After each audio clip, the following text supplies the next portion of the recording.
ఈరోజు మనం డిస్కస్ చేయబోయే నక్షత్రం రేవతి నక్షత్రం. దీనికి సంబంధించి మన దగ్గర మొత్తం 3 టాపిక్లు ఉన్నాయి. మన హీరో వచ్చేసేసి పుష్యన్. రేవతి నక్షత్రం అంటే ఒక రేవతి అనే ఒక ఆవిడ ఉంది, దానికి సంబంధించి ఒక స్టోరీ. పుష్యన్కి ఏం జరిగింది అనేది, పుష్యన్ యొక్క డ్యూటీలు ఏంటి అనేది మేజర్ స్టోరీ. ఫస్ట్ మనం పుష్యన్ గురించి మాట్లాడుకుందాం, ఆయన డ్యూటీలు మాట్లాడుకుందాం.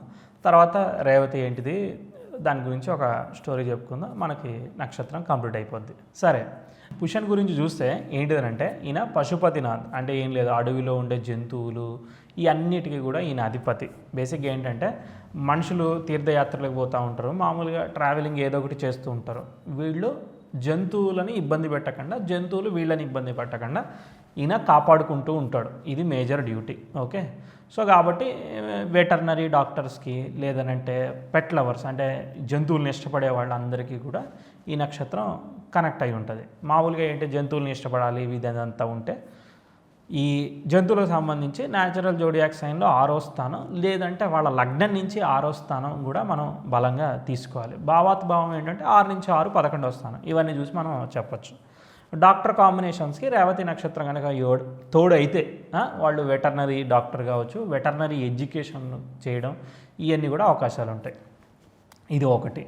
రెండో పాయింట్ ఏంటంటే పుష్యను మేజర్ డ్యూటీ ఏంటంటే స్పిరిచువల్ జర్నీస్ చేసే వాళ్ళకి చాలా పనిచేస్తారు. తీర్థయాత్రలు అని చెప్పుకున్నాం. ఈయన ఇక్కడే కాదు, భూమి మీదే కాదు, మనిషి చనిపోయిన తర్వాత కావచ్చు వీళ్ళ యొక్క సోల్స్ని స్వర్గలోకానికి కావచ్చు నరకలోకానికి కావచ్చు తీసుకెళ్ళడానికి కూడా పుష్యన్ యొక్క మేజర్ డ్యూటీ అన్నమాట.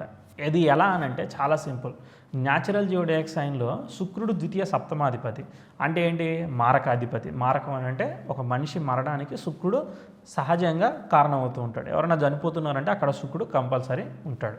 అయితే శుక్రుడు ఇక్కడ ఉచ్చి పొందుతాడు కాబట్టి 12th హౌస్ ఏంటిది స్పిరిచువాలిటీ, తర్వాత మనిషి తర్వాత లైఫ్ ఇదంతా కూడా 12వ స్థానంగా చెప్పుకుంటూ ఉంటాం. ఇంకొక ట్విస్ట్, కొంతమంది నేను దగ్గర దాకా చావుని చూసి వచ్చాను, ఆల్మోస్ట్ చనిపోయేవాడిని బతికాను ఇలాంటివి చెప్తుంటారు. శుక్రుడు దగ్గర యాక్చువల్లీ మృత సంజీవిని విద్య అనేది ఉంది కాబట్టి శుక్రుడు మళ్ళీ చనిపోయే వాళ్ళని కూడా బతికించే అవకాశం ఉంది.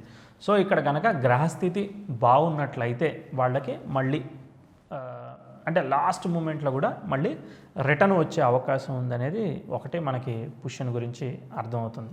ఇంకొక మేజర్ ఏంటిదనంటే శుక్రుడు ఏంటిది కళలకు కారకుడు, తర్వాత వాక్కు కారకుడు. మీనరాశి కూడా గురువు స్పీచ్ కారకుడు, తర్వాత బుధుడు ఏంటంటే స్పీచ్ కారకుడు, బుధ నక్షత్రం కదా. సో ఈ 3 కాంబినేషన్ స్పీచ్ కమ్యూనికేషన్ ఇట్లాంటి వాటికి తెలుస్తుంది కాబట్టి వాళ్ళకి మంచి వాక్కు అంటే గురువులుగా ఉండొచ్చు, అంటే టీచింగ్ ప్రొఫెషన్స్లో వీటిల్లో ఉండొచ్చు. ఒక్కోసారి మ్యూజిక్, ఇది డ్రమ్స్కి కనెక్ట్ అయింది కాబట్టి మ్యూజిక్ కంపోజర్స్ వీళ్ళందరూ ఉంటారు. ఇలాంటి వాళ్ళకు కూడా మనం ఆల్రెడీ ధనిష్లో మాట్లాడుకున్నాం మ్యూజిక్ కంపోజిషన్ గురించి, ఈవెన్ స్వాతిలో కూడా మాట్లాడుకున్నాం, అది తులలో రాహు నక్షత్రం. ఇలా అనేక నక్షత్రాల్లో రోహిణి గురించి కూడా మాట్లాడుకున్నాం, వృషభంలో రోహిణి. మ్యూజిక్ వీటన్నిటికి కూడా కంపోజర్స్లు లేదా ఒక సింగర్స్ ఇలాంటి వాళ్ళకు కూడా కనెక్ట్ అయ్యేదానికి అవకాశం ఉంది. సో మనకి పుష్యన్ గురించి కొన్ని విషయాలు అర్థమైపోయినాయి. పుష్యన్ అంటే ఏమీ లేదు, ఆయన ఒక సూర్యదేవుడు. మళ్ళీ ఇంకోటి ఏంటంటే ఒక రకమైన శివుడు లాగా అనమాట. శివుడు మనం ఆరుద్ర డిస్కస్ చేశాను. ఏంటిదనంటే శివుడి దగ్గర ఒక చిన్న బ్యాగ్ ఉంటుంది, దానిలో పశువులకు సంబంధించిన మెడిసిన్స్ అవన్నీ ఉంటాయి. ఆయన పశుపతినాథ్, శివుడినే పశుపతినాథ్ అంటారు. అలానే ఈ పుష్యన్ కూడా పశుపతినాథ్ అనమాట. సో గొర్రెలు కావచ్చు ఎటువంటి జంతువులైనా కూడా ఆయన పెంచగలుగుతాడు, లేదంటే పోషించగలుగుతాడు, ఏదన్నా ప్రాబ్లం వస్తే సాల్వ్ చేయగలుగుతాడు, అన్నిటి నుంచి కూడా వాళ్ళ యొక్క జీవితాన్ని జాగ్రత్త పరచగలుగుతాడు, ప్రొటెక్ట్ చేయగలుగుతాడు. ఇదంతా కూడా పుష్యన్కి సంబంధించిన స్టోరీ. ఇది ఇంతే పుష్యన్ గురించి చాలా సింపుల్ డిస్క్రిప్షన్ అనుకోండి. ఓకే, అసలు విషయం ఏంటంటే ఇవన్నీ పాజిటివ్ సైడ్స్. ఇక ఈ కాంబినేషన్స్ని బట్టి మనం చార్ట్స్ గీసుకుని ఓకే మెడికల్ కాంబినేషన్స్ అయితే ఇది, లేదంటే పెట్ లవర్ అయితే ఇది అని ఇలా రకరకాలుగా మనం చెప్పుకోవచ్చు. అవేమీ నేను చెప్పట్లేదు. ఓకే, నెక్స్ట్ ఒకసారి దక్షయజ్ఞం జరిగింది. ఓకే, ఆ దక్షయజ్ఞంలో ఏం జరిగిందనంటే దక్షుడు అందరు రాజుల్ని, అందరు దేవుళ్ళని అందరినీ పిలిచాడు, ప్రపంచంలో అందరినీ పిలిచాడు అనుకోండి, ఒక్క శివుణ్ణి తప్ప అందరినీ పిలిచాడు. అక్కడ వాళ్ళిద్దరికీ ఏదో డిఫరెన్స్ ఉంది, అది పిలవలేదు. అయితే సతీదేవి శివుడి యొక్క భార్య, దక్షుడి యొక్క కుమార్తె అనమాట. ఈవిడ పిలవపోయినా ఆ యొక్క యజ్ఞానికి వెళుతుంది. ఆ యజ్ఞంలో సతీదేవికి అవమానం జరుగుతుంది. అవమానం తట్టుకోలేక అక్కడే ఆత్మాహుతి చేసుకుంటుంది. ఓకే, ఈ విషయం తెలిసిన శివుడు రుద్రుడు అవుతాడు. రుద్రుడు అంటే ఒక యాంగ్రీ ఫామ్, కోపంలోకి వెళ్ళిపోతాడు. వెళ్ళిపోయి ఒక ఇద్దరిని క్రియేట్ చేస్తాడు. తన ఎంటికలతో, తన తల వెంట్రుకలతో ఒక వీరభద్రుణ్ణి, ఇంకొక కాళికాదేవిని క్రియేట్ చేస్తాడు. ఏంటిదనంటే వీళ్ళిద్దరు డ్యూటీ వెళ్ళి దక్షయజ్ఞాన్ని పాడు చేయడమే అనమాట. ఓకే, వీళ్ళు దక్షయజ్ఞంలోకి వచ్చి ఇక అన్నిటినీ ధ్వంసం చేయడం, దక్షుడి యొక్క తల నరికేయడం, ఇలా అనేకమైన విషయాలు చేస్తారు. ఇలా జరిగినప్పుడు అందరికి, ప్రతి దేవుడికి ఏదో ఒకటి జరిగింది. సరస్వతీదేవి ముక్కు దగ్గర ఏదో చేశారు, తర్వాత ఇంద్రుడినేమో కింద పడేసి తొక్కేశారు, యముడి దండం, యమదండం ఉంటుంది కదా, దాన్ని ఇరగొట్టారు. తర్వాత మనం పుబ్బా నక్షత్రం చెప్పుకున్నప్పుడు చెప్పాం, అక్కడ బాగా అనే దేవతకి కళ్ళు తీశారు. తర్వాత హస్త నక్షత్రం చెప్పుకున్నప్పుడు ఆ దేవుడికి ఏమో చెయ్యి తీశారు. తర్వాత ఆర్యమని, ఇలా అనేక మంది దేవతలు. అలానే పుష్యానికి పళ్ళు ఒడగొట్టారు. ఓకే, అండ్ అందుకోసమే ఈ నక్షత్రంలో, ఎస్పెషల్లీ రేవతి నక్షత్రంలో ద్వితీయాధిపతి కనుక అఫ్లిక్ట్ అయితే, లేదంటే ద్వితీయాధిపతి అక్కడ అఫ్లిక్షన్ ఉండి ద్వితీయాధిపతి చూసినా చాలు, అలా గనక ఏర్పడితే, లేదంటే ద్వితీయ స్థానంలో, లేదా కుంభలగ్నం ఉంది, దానికి ద్వితీయంలో రేవతిలో గ్రహాలు అఫ్లిక్ట్ అయ్యాయి, గురువు అనేవాడు అఫ్లిక్ట్ అయ్యాడు, రేవతిలో అఫ్లిక్ట్ అయ్యారు గ్రహాలు ఏవైనా కూడా, ఇలాంటి సందర్భాల్లో కూడా వాళ్ళకి ఏ లగ్నానికైనా అక్కడ వెళ్ళి రేవతిలో అఫ్లిక్ట్ అయ్యాయి అనుకోండి. అఫ్లిక్షన్ అంటే పాపగ్రహాల కలయిక, లేదంటే లగ్నాధిపతి కావచ్చు, ద్వితీయాధిపతి కావచ్చు, కుజ, శని, రాహుల పాపగ్రహాల దృష్టి, కలయిక, కేంద్ర దృష్టిలో, ఇవన్నీ కూడా మీరు అఫ్లిక్షన్గా తీసుకోవచ్చు. ఓకే, ఇక్కడ కనుక ఉన్నట్లయితే నెగిటివ్ రిజల్ట్స్ వస్తాయి. ఏమీ లేదు, మనకి పళ్ళు పుచ్చిపోవడం, పళ్ళు ఇరిగిపోవడం, ఏదో ఒకటి అవుతూ ఉంటుంది, డెంటల్ సమస్యలు వస్తాయి. ఇది సింపుల్గా. ఇంకోటి, మనం రేవతి గురించి డిస్కస్ చేస్తున్నాం కదా, రేవతి అనే దాని గురించి చెప్పాలని అంటే దీనికి రు అనే ఒక మీనింగ్ ఉందన్నమాట. అదేంటంటే మనుషుల్ని పెంచడం అని, తర్వాత డబ్బుల్ని పెంచడం అని, ఇవన్నీ మీనింగ్స్ వస్తాయి. యాక్చువల్గా కొన్ని నక్షత్రాలున్నాయి మనకి. ఏంటంటే పునర్వసు నక్షత్రం బాగా ఫినాన్షియల్గా మంచి పొజిషన్కి వెళ్ళే నక్షత్రం. అంటే అక్కడ గ్రహాల ఇన్ఫ్లుయెన్స్ ఉండాలి. ఏదో సార్ నేను పునర్వసులో పుట్టాను, నా దగ్గర డబ్బులు లేవని చెప్పకండి. తర్వాత రెండోది ఏంటంటే ధనిష్ట నక్షత్రం ఒకటి బాగా డబ్బుల్ని, ఫ్లోరిష్ని బాగా పెంచుతూ ఉంటుంది. అలానే పూర్వభాద్ర, ఉత్తరాభాద్ర, అలానే రేవతి, ఇవన్నీ కూడా బాగా పెంచుతూ ఉంటాయి. జలరాశులు ఏంటంటే సముద్రంలో ఎంత డబ్బులు ఉంటాయో మనకు తెలియదు, అలానే అంత విపరీతమైన డబ్బుల్ని పెంచుతాయి. సో ఈ రేవతి అనేవాళ్ళు ఎవరు అనేది మనం తెలుసుకోవాలని అంటే, మామూలుగా చంద్రుడికి 27 భార్యలు ఉన్నారు. ఇవి కూడా ఒక నక్షత్రం, ఒక భార్య. కాకపోతే ఏంటంటే రేవతి అనే దానికి ఒక స్టోరీ ఉంది. ఏంటంటే ఒకానొక రాజు ఉండేవాడు, ఆయన పేరు కాకుద్మి అనే ఒక మహారాజు. ఆయన ఏంటంటే ఆయన రాజ్యం అంతా కూడా పాతాళం కన్నా కింద సముద్రంలో ఉందనుకోండి. ఓకే, సముద్రంలో ఒక రాజ్యం ఉంది. ఆ రాజు యొక్క కుమార్తె ఈమెన రేవతి. ఈ రేవతికి ఎలా పేరు పెట్టారంటే వాళ్ళ నాన్నగారి పేరు, అంటే కాకుద్మి మహారాజు యొక్క నాన్నగారి పేరు రేవత అనే ఒక మహారాజు అనమాట. ఆవిడ యొక్క మనవరాలు కాబట్టి వాళ్ళ నాన్న పేరు ఆవిడికి పెట్టుకున్నట్టున్నాడు. అలా రేవతిగా పేరు వచ్చింది. ఈమె చాలా విశేషం ఏంటంటే, మనం మీనం చూస్తే మనం 2 చేపలు వెళ్తున్నట్టు ఉంటుంది. ఇవేంటంటే సాగర కన్య, అంటే కిందంతా కూడా చేపలాగా, పైనంతా కూడా మానవ రూపం అన్నమాట. ఈమె చాలా అందమైన అమ్మాయి. ఇక రాజుకి గారాల పట్టి, ఇక ఆవిడికి పెళ్లి చేయడానికి ఆయన అన్ని సంబంధాలు, అనేక దేశాలు, ఇక ప్రపంచం మొత్తం అన్ని లోకాల్లో కూడా ఎతుకుతున్నాడు. సరైన అలియన్స్, సరైన మ్యాచ్ ఆయనకి దొరకట్లేదు. ఈమెకి సరైన వరుణ్ణి ఎతకలేకపోయాడు. ఇలా సరైన అంటే తన ఎక్స్పెక్టేషన్స్ రీచ్ అవ్వలేదు. ఓకే, ఇక ఏం చేశాడు, ఇమ్మీడియట్గా ఈమెని క్రియేట్ చేసింది బ్రహ్మ కాబట్టి బ్రహ్మ దగ్గరికి వెళ్ళిపోదామని డైరెక్ట్ అక్కడి నుంచి బ్రహ్మలోకానికి ప్రయాణం చేస్తారు వీళ్ళు.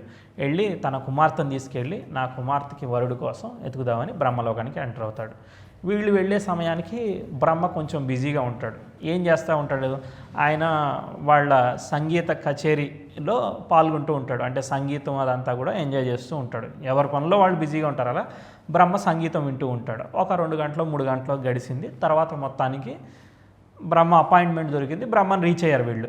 రీచ్ అయ్యి, సార్ మేము ఇలా వచ్చాము, కాకుద్మి మహారాజుని, నా కుమార్తె రేవతి, మేము మా కుమార్తెకి వివాహం చేయాలనుకుంటున్నాము, కానీ సరైన వరుడు దొరకట్లేదు అని చెప్పి అంటాడు కాకుద్మి మహారాజు. తర్వాత బ్రహ్మ ఒక నవ్వుతాడు. ఏంటి సార్ మేము మా ప్రాబ్లం చెప్తుంటే మీరేమో నవ్వుతున్నారు అని చెప్పి బ్రహ్మను అడుగుతారు. అప్పుడు బ్రహ్మ ఇలా సమాధానం చెప్తాడు. ఏంటంటే, బాబు సమయం అనేది ఎక్కడా కూడా అది కాన్స్టాంట్గా ఉండదు, ఫిక్స్డ్గా ఉండదు, అది మారుతూ ఉంటుంది. మీరు నా కోసం ఇక్కడ దాకా వచ్చి తర్వాత నా కోసం ఇంతసేపు వెయిట్ చేశారు కదా, ఇది భూలోకంలో కొన్ని వందల సంవత్సరాలతో సమానం. ఆల్రెడీ ఈమె కోసం నేను ఎవరినైతే భర్తగా రాశానో వాళ్ళందరూ కూడా చనిపోవడం, అదంతా ఎంతో కాలం అయ్యింది కాబట్టి వాళ్ళందరూ కూడా చనిపోవడం అయిపోయింది అని చెప్పి బ్రహ్మదేవుడు చెప్తాడు.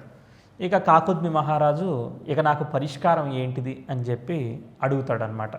అడిగితే నువ్వు భూలోకం వెళితే అక్కడ నీకు బలరాముడు అనే ఒక ఆయన ఉంటాడు, ఆయనకిచ్చి వివాహం చేయమని చెప్పి చెప్తాడనమాట. సో ఇక్కడ స్టోరీ అంతా కూడా కనెక్ట్ అయింది. అసలు కీ స్టోరీ బలరాముడిది అనమాట. సో ఈ రేవతి అనే ఆవిడ రాజు యొక్క కుమార్తె కాబట్టి, తర్వాత ఆమె సముద్రంలో అక్కడ రాజ్యం ఉంది కాబట్టి బోలినంత డబ్బు, అందం ఇవన్నీ కూడా ఉన్నాయి ఆవిడ దగ్గర. అందుకోసమే రేవతి నక్షత్రంలో గ్రహాలు ద్వితీయాధిపతో లేదంటే ఉచ్చ పొందిన గ్రహాలతో ద్వితీయాధిపతి కలిసి ఉండడం, ఇలాంటి అనేకమైన కాంబినేషన్ల వల్ల వాళ్ళకి ఫైనాన్షియల్గా ఎక్స్పెక్ట్ చేసిన దానికన్నా ఎక్కువగానే వస్తూ ఉంటుంది అనేది ఒక కాన్సెప్ట్. ఓకే, బలరాముడు ఎవరు అని అంటే శ్రీకృష్ణుడి యొక్క అన్నయ్య అనమాట, సొంత అన్నయ్య. ఇది ఎలా జరిగింది అని అంటే చెప్తాను. యాక్చువల్గా అది కంసుడిది ఒక స్టోరీ ఉంటుంది. ఏంటంటే కంసుడు దేవకికి పుట్టిన 8వ సంతానం చేత మరణిస్తాడు అనేది కంసుడికి ఉన్న శాపం. ఓకే, అందుకోసం ఏం చేస్తూ ఉంటాడంటే కంసుడు అందరినీ చంపేయడం లేదంటే చంపేయడం కోసం ఇలా ట్రై చేస్తూ ఉంటాడు. అయితే కృష్ణుడు యాక్చువల్గా అష్టమ సంతానం. ఓకే, వీళ్ళు ఏం చేస్తారనంటే దేవకి తర్వాత వసుదేవులు వీళ్ళిద్దరూ భార్యాభర్తలు. ఒకనొక రాత్రి కృష్ణుడు జన్మిస్తాడు, జైల్లోనే జన్మిస్తాడు. వీళ్ళందరినీ బంధించేశారనమాట యాక్చువల్లీ జైల్లో. అక్కడి నుంచి ఆయన ఏం చేస్తాడంటే గోకులానికి తీసుకెళ్ళిపోయి యశోద దగ్గర ఈ పిల్లాడిని పెంచేయమని చెప్పేసి, వీళ్ళ సంబంధం లేదు, వాళ్ళు రాజు ఫ్రెండ్స్ అంతే. ఓకే, వాళ్ళు గొల్లవాళ్ళు అనమాట, వాళ్ళకి ఇచ్చేసేసి పెంచేయమని చెప్పేసి గోకులంలో ఉంచేసి వచ్చేస్తాడు. ఇదే సమయంలో వసుదేవుడికి ఇంకొక భార్య కూడా ఉంది. ఆవిడ పేరు ఏంటంటే రోహిణి. మన నక్షత్రంలో రోహిణి చెప్పుకున్నాం, ఆ రోహిణి కాదు, వేరే రోహిణి. సో ఆవిడ కడుపులో ఈ యోగమాయ అనే ఆవిడ ఈయన రావడానికి హెల్ప్ తీసుకుంటాడు. ఇప్పుడు జైల్లో ఉన్నారు, తప్పించుకోవాలంటే ఎలా వస్తారు? సో దేవుణ్ణి ప్రార్థిస్తే యోగమాయ సహాయంతో వాసుదేవుడికి సహాయం దొరుకుతుంది. అలానే వీళ్ళు సముద్రం దాటుకుంటూ ఆదిశేషుడి సహాయంతో వచ్చేసేసి ఇక్కడ పెట్టేస్తారు. అలానే ఆ యోగమాయ ద్వారా ఈ యొక్క రోహిణిలో దేవకి యొక్క సంతానమైన బలరాముడిని కూడా పెంచుతారనమాట. అంటే ఎంబ్రియోస్ ట్రాన్స్ఫర్ చేస్తారు మన ప్రాక్టికల్ భాషలో. అలా చేయడం వల్ల అక్కడ బలరాముడు పుడతాడు. బలరాముడు శ్రీకృష్ణుడు అలానే గోకులంలో పెరుగుతూ ఉంటారు.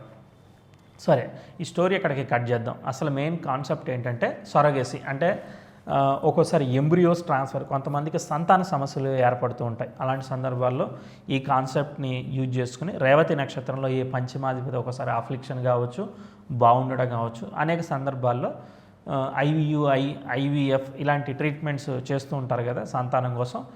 ఇలా కూడా కాంబినేషన్స్ ఉన్నప్పుడు జరిగేదానికి అవకాశం ఉంది ఒకటి. రెండోది ఏంటి, సరగసి మదర్. అంటే ఒకసారి తన పిల్లల్ని గర్భాశయ సమస్యల వల్ల పెంచుకోవడానికి సమస్యలు అయినప్పుడు ఇలా పెంచుతూ ఉంటారు. ఇది కాన్సెప్ట్ అనమాట. అంటే ఇప్పుడు మన భాషలో చెప్పాలని అంటే ఓల్డ్ ఏజ్ హోములు కావచ్చు, హాస్టల్స్ కావచ్చు, వసతి గృహాలు కావచ్చు, ఇవన్నీ కూడా కనెక్ట్ అవుతాయి. ఈ గురు చంద్ర శుక్ర కాంబినేషన్స్, శని కాంబినేషన్స్ బాగా రెస్టారెంట్ బిజినెస్, ఫుడ్ బిజినెస్లో కూడా బాగా ఇన్వాల్వ్ అవుతుంటాయి. ఎందుకంటే పుష్టినట్టు కాపాడుతున్నాడు.